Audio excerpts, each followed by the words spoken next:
Déclaration de l'opposition suite à la rencontre du 6 mars 2019 du chef de l'État avec la classe politique.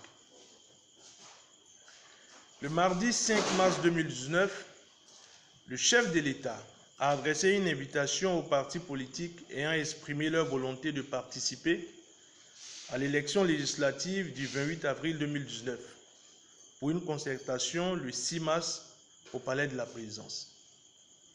Nous, partis de l'opposition, après analyse de la situation et au regard de la dernière rencontre avec le chef de l'État, le 25 février 2019, avions motivé notre absence par 3 raisons fondamentales, à savoir le manque de précision sur l'objet de la concertation, la non-définition du format de cette rencontre et enfin la retransmission en direct de cette concertation afin d'éviter toute manipulation communicationnelle tendancieuse, erronée et dégradante.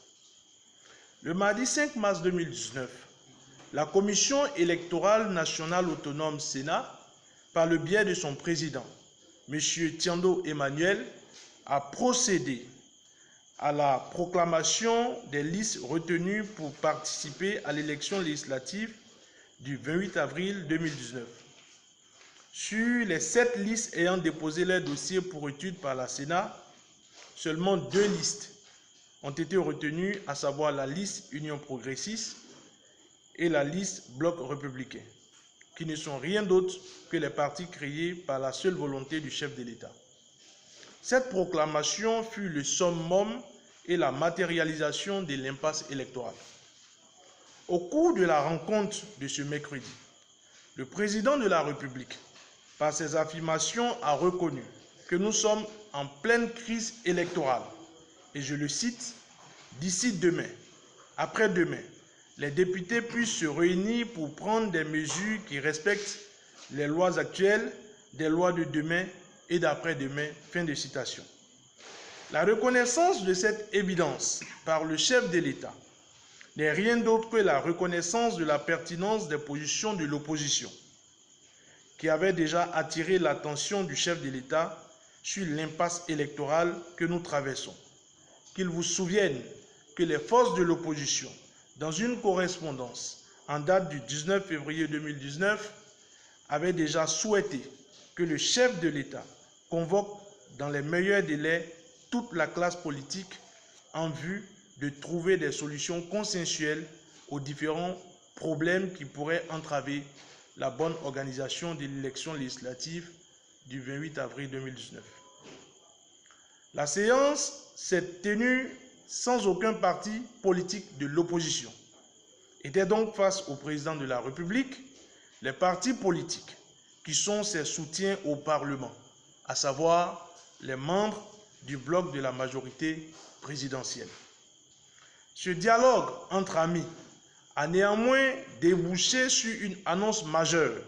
Le président reconnaît la crise électorale et appelle à un dialogue de tous les partis engagés dans le processus électoral afin d'aboutir à un consensus pouvant permettre de modifier les tests nécessaires pour sortir ce processus en cours de l'impasse.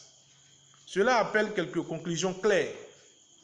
L'opposition a toujours appelé à un dialogue entre toute la classe politique. Après avoir raté l'occasion que nous lui donnions il y a une semaine, le président de la République vient d'en faire l'aveu de la nécessité. Dommage que de temps perdu.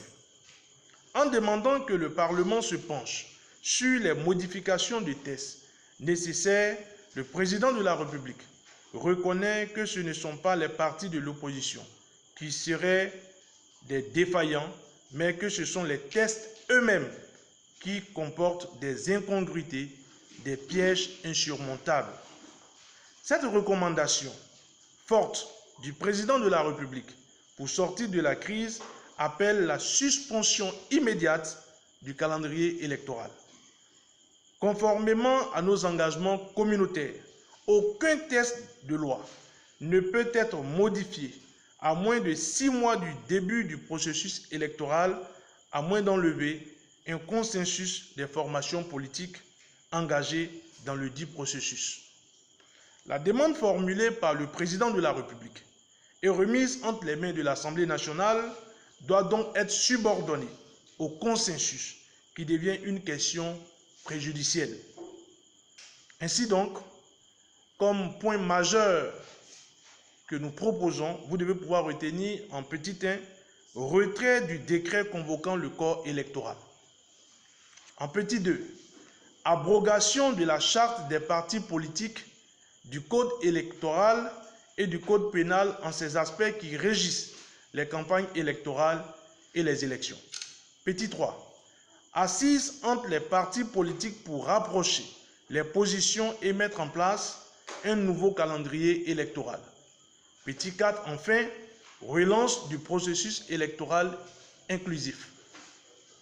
C'est pourquoi nous mettons en garde les faucons autour du président de la République qui voudraient compromettre la nouvelle phase politique qui s'ouvre dans notre pays et dont l'objectif est d'éviter de plonger les populations dans les crises que ces faucons ont conçues. Nous invitons le président de la République, en toute responsabilité, à prendre sans délai les gages nécessaires pour témoigner de sa bonne foi. Fait à Cotonou, le 6 mars 2019, les forces de l'opposition. Je vous remercie.